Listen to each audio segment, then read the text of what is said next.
Falar agora sobre o marco temporal, né? Nessa semana tem sessão do Congresso Nacional marcada para a próxima quinta-feira e há uma articulação no Congresso, tanto na Câmara quanto no Senado, para derrubar o veto do presidente Lula em relação ao marco temporal. É bom lembrar que o Lula vetou na sexta-feira da semana passada o principal trecho do marco temporal, que é justamente aquele projeto de lei, né, que regulamentava essa questão envolvendo as terras indígenas. Para falar um pouco sobre essa articulação do Congresso, eu já estou na linha aqui com a deputada Silvia Anampi, que ela é do PL do Amapá.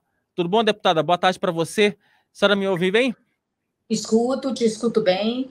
E é uma situação preocupante para o Brasil, esse veto do Luiz Inácio. São coisas gravíssimas das quais ele vetou, o que garante, inclusive, a atuação do narcotráfico em terras indígenas. Deputada, vamos entrar primeiro especificamente sobre a questão sobre essa articulação ali que está sendo feita entre Câmara e Senado. Já há uma conversa de parlamentares ali da oposição com alguns deputados da bancada ruralista para que, de fato, esse veto seja derrubado? E há alguma chance de que essa questão seja já analisada na sessão do Congresso da próxima quinta-feira? Total chance, né? Mais tarde ainda entrarei em outras reuniões. A minha preocupação, neste caso, não é com A, B ou C. A minha preocupação é com a soberania do Brasil e com a segurança pública. Então, da forma como está o país, é preocupante, é muito grave o que aconteceu com esse veto. Deputada, a senhora faz parte ali da bancada indígena. Na Câmara existe, né, duas bancadas indígenas, né? Existe a bancada mais ligada à esquerda, né, que é aqui parte da premissa de que o marco temporal ele não deveria ser regulamentado, e a sua ala, que é a ala que, de fato, defende a questão do marco temporal. Em termos práticos, qual é o prejuízo que o Brasil pode ter com a derrubada do marco temporal das terras indígenas? O principal prejuízo é que nenhum brasileiro terá direito à propriedade privada. Porque se não há um momento em que se diga que aquela terra é ou não é o indígena, se o indígena vivia ou não vivia lá, significa que ninguém mais tem direito à propriedade no Brasil.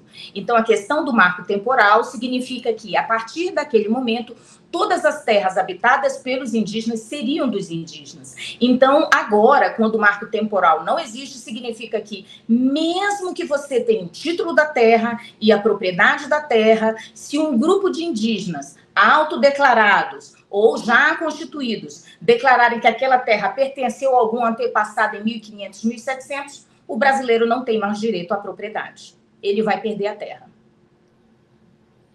Inclusive, esse tema já foi tema aqui de algumas entrevistas aqui em O Antagonista, né, sobre a questão, porque ela cria, né, o não marco temporal cria uma fragilidade jurídica, uma insegurança jurídica. Pronto, me lembrei do termo, quase que eu esqueci. Então, cria uma insegurança jurídica, principalmente para quem já planta, né? Principalmente para o agricultor em determinadas regiões, porque, inclusive, eu acho que eu escutei essa metáfora. É como se você compra um carro usado de alguém e depois descobre que esse carro, ele, na verdade, não é daquela pessoa de quem você comprou, é de uma terceira pessoa que foi lá reconhecer, enfim, que aquele carro não era dela. Então, você literalmente perde o dinheiro, perde o investimento, perde tudo aquilo, né, que você trabalhou, né, anos de trabalho de suor aplicados naquela terra específica. Agora, eu queria falar para vocês sobre artigos, né? Nós falamos sobre o artigo 4º, que é o que foi vetado, que é o que justamente daria segurança tanto à propriedade privada, quanto ao homem do campo, quanto ao homem da floresta, e também para indígenas. Mais grave também é o artigo 7º, onde ele tira o Estado e o município, que será afetado pela demarcação, ele não pode participar do processo demarcatório. Ele não garante isso, é vetado. O artigo 9º e o artigo 11º veta a indenização para os proprietários. Meu Deus, isso é um absurdo com o povo brasileiro, com os estados e com os municípios. Existem municípios que vão perder metade do seu território e não podem sequer ser consultados. Então, quando eles dizem no artigo anterior, que vai ser garantido a lisura do processo, que vai ser garantido a possibilidade da consulta, vai se tornar público, mas não se torna público com os outros artigos, entendeu? É gravíssimo. E o artigo 13º, que vetava, né, sugerido pelo Congresso Nacional, que vetava a ampliação de territórios, significa o seguinte, que uma terra hoje demarcada em fronteira, por exemplo, com o Paraná, se quiserem aumentar essa terra de uma hora para outra, será garantido. Como assim? Então, quer dizer, você mora do lado de uma reserva e pode perder a sua terra a qualquer momento. O artigo 15º, por exemplo, ele fala que, em caso de não ter nenhuma conformidade com aquilo que é proposto, né, na questão do marco temporal, né, que seria o projeto de lei, por exemplo, se tiver fraude, for comprovada a fraude, e aí você vai e tenta anular o processo demarcatório, ele garante que não seja. Olha os absurdos que estão acontecendo nesses vetos. O 18º, vamos supor, um grupo de indígenas resolve comprar um grande percentual de terras e resolvem fazer um condomínio só para indígenas, uma propriedade privada. Não pode ser considerado indígena, mesmo que os indígenas morem lá. Então, se você vê cada absurdo que não tem como você concordar com uma coisa dessa. O 20 e o 21, os artigos 20 e 21, eles impedem a fiscalização da polícia, das forças militares em terras indígenas. Isso facilita o narcotráfico. Eles dizem que não pode haver construção nenhuma de nenhum posto de fiscalização da segurança pública. Por exemplo, nós temos várias e várias aldeias no Nordeste que plantam maconha, que vendem toneladas e toneladas de drogas, fornecendo esse material para o narcotráfico em todo o Nordeste e não podem ser fiscalizadas. Impede também, né, a construção ou qualquer tipo de fiscalização, por exemplo, das Forças Armadas, Marinha, Exército e Aeronáutica. Então, veja como esses vetos estão prejudicando não só o nosso país, mas estão acabando com a soberania nacional.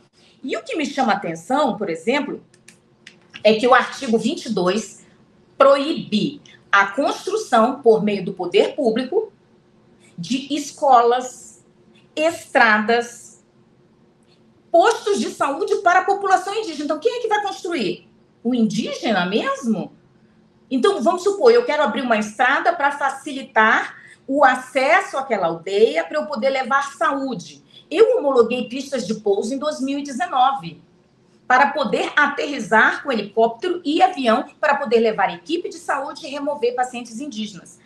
Com esse artigo, é proibido, o governo não pode fazer isso. Meu Deus, nós estamos isolando ainda mais a povos indígenas, além de tirar o direito, garantir o direito jurídico a boa parte do povo brasileiro, eu ainda isolo ainda mais esse indígena.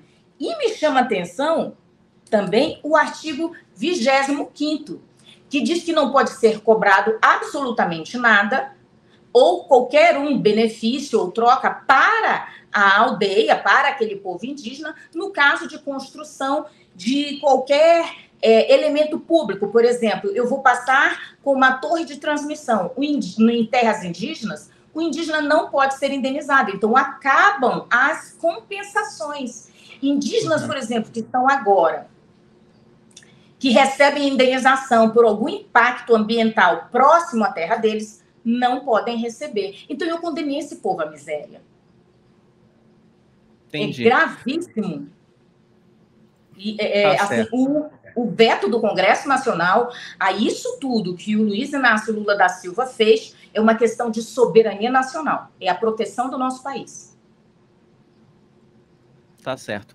Deputada Silvia Ianampi, obrigado pela participação em mais uma edição do Made in Brasília. Espero contar com a sua participação em outras edições aqui do nosso programa. Muito obrigado.